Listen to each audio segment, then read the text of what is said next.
Welcome once again the wonderful Rush Hour bot lane here, guys. That was a crazy game. What happened? What happened? What happened? They played League of Legends. well, great. It was a lot of Link. Let's focus it a little bit more than what happened. Let's start with Champion Select here. You guys gave away Kassadin. Not a lot of teams are confident in giving away Kassadin, especially to guys like Shifter. So that seems like a bait, and you guys are going to run this poke comp into it. What was the plan behind Champion Select here? Well, I'll start first this time. You always start All right, first. thanks, baby. Right. Well, Link honestly didn't care if Shifter got Kassadin because he's very confident in playing anything against Shifter's Kassadin, and we all felt comfortable as a team letting him do that. So we just let Shifter have Kassadin, and that way we just centered it around a poke comp where you can just try and catch out Kassadin, and then if we do get a kill, then you can just snowball it after that and try to not fight Dignitas straight up, which is what they're really good at. They're really good at team fights, as we saw in the TSM game, stuff like that. The early game skirmishing is really good as well, but we just wanted to get a poke comp and out-rotate them. Double lift? Yeah, I mean, Link is just confident in playing against Kassadin, which not a lot of mids can boast about. So, I mean, if he's confident in the matchup, then I don't care what he's playing against.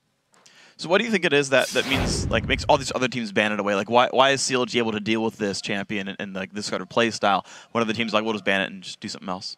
Honestly, Kassadin is a very scary champion to play against, just because you can snowball and roam around the map and pick up free kills here and there, and then you can't really take him after that. But the only reason we can deal with Kassadin is because we have Link on our team. So thank the gods, Link.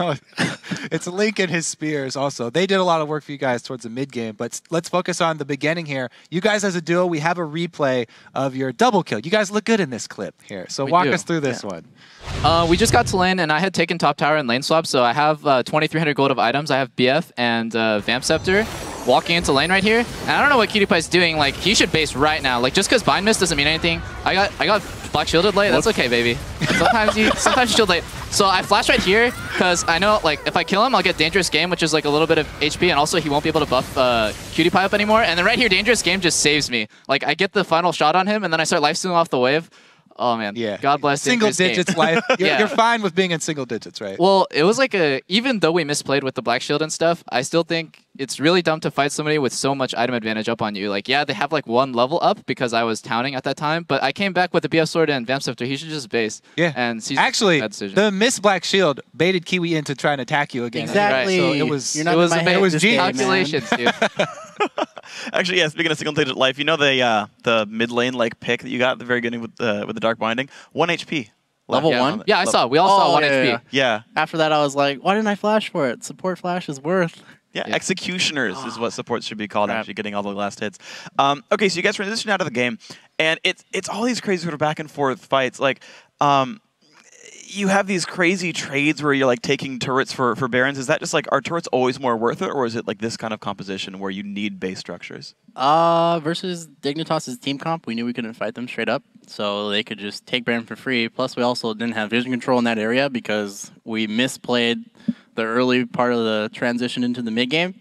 So it was really hard for us to like acquire vision control. So we would just go to the opposite side of the map and get something out of it instead of going to try and fight them. Great that you bring this up, Aframo, because we have the perfect clip of you guys giving up a Baron to Dignitas where they have complete vision control. Oh, so yeah. double it. Afro already talked through it. You go ahead. We're blind right here, and Seraph is super weak, so we know we can't win a 5v5. And we probably know that they're on Baron, but we're going to get something out of it. Like, we're not just going to randomly walk in and one by one file into like a blind area to die. So all of us are just pushing as hard as we can. We think they're on Baron, so like maybe we should ward up or something like that. But the ultimate call, like Afro and Link are just screaming like, take their base, just take their base. And this is like the right move for us because if like our comp, poke comp like ours, we should be taking as many like of their base as possible so that we can force them into like these chokes and corridors like inside their base so we can poke them later. So like this inhib actually is much more worth it for us than Baron for them. Now, did Link right there make the call for him to try and zone off Dig and so they can't collapse on you? He was trying to get vision to see if we were getting flanked or not. And in the end, we did get flanked, and I had to blow flash. And like, I think Seraph ended up dying, but it's okay because taking a hit for Baron right here is against their team comp is so worth. And you actually get a couple of situations where it turned back around a little bit. The inhibs came back up, and Dignitas were like grouped up and sieging mid.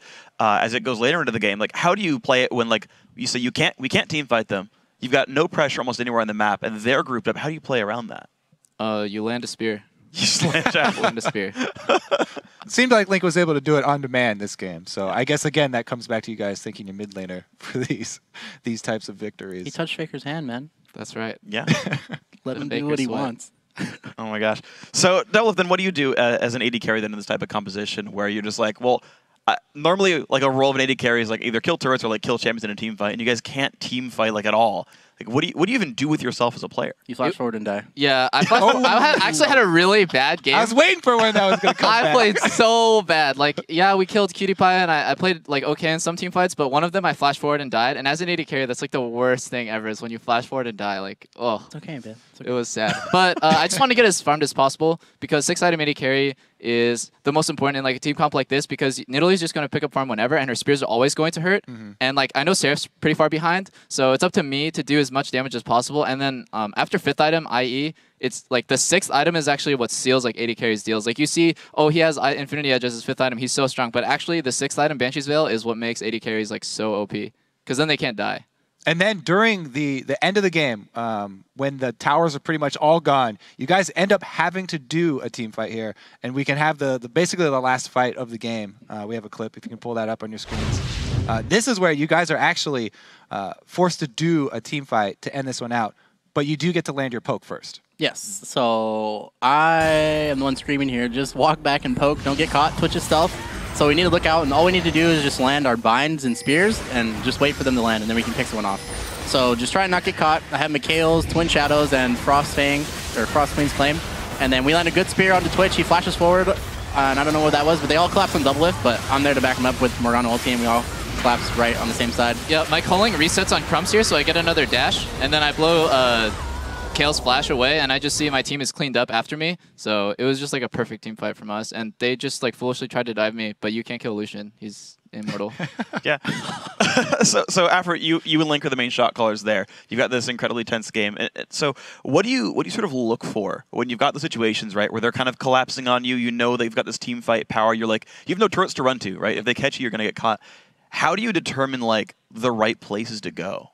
Honestly, it comes down to our very good vision control that Dexter, Link, and I do, so that we're able to make these opportunities. So we know what they're going to do in advance when we're like sitting bottom, and then we're like, okay, we're going to back off. We cleared all their wards. This is what they're going to do. They're going to walk middle or walk into their red jungle near the race area, and then we can just get the inhibitor for free or pick someone like that. So that's what usually we do, and it all comes down to vision control. And yeah.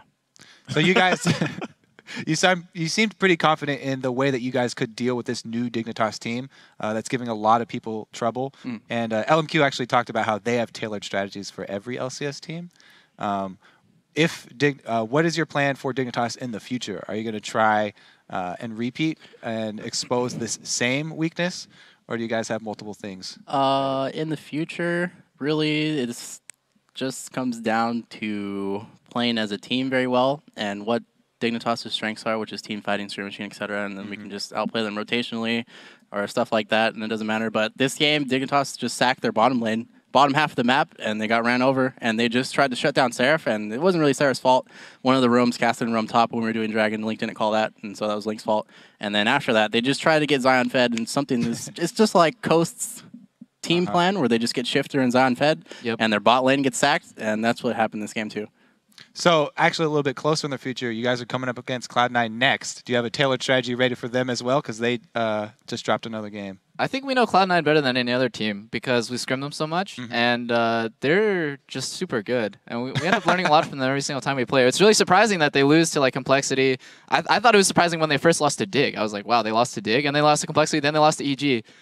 I don't know. It seems really strange. They seem to like go to the level of the team that they're playing. When they play us, they play really well. So it's scary. They have like almost no weaknesses as a team except for maybe their mid. Wow. All right. Well, guys, of course, congratulations on your win. And tomorrow we're going to see you guys face off against Cloud9 and what's sure to be a great match. But we've got more games going on. We're going to take one last break before our final LCS game of the day.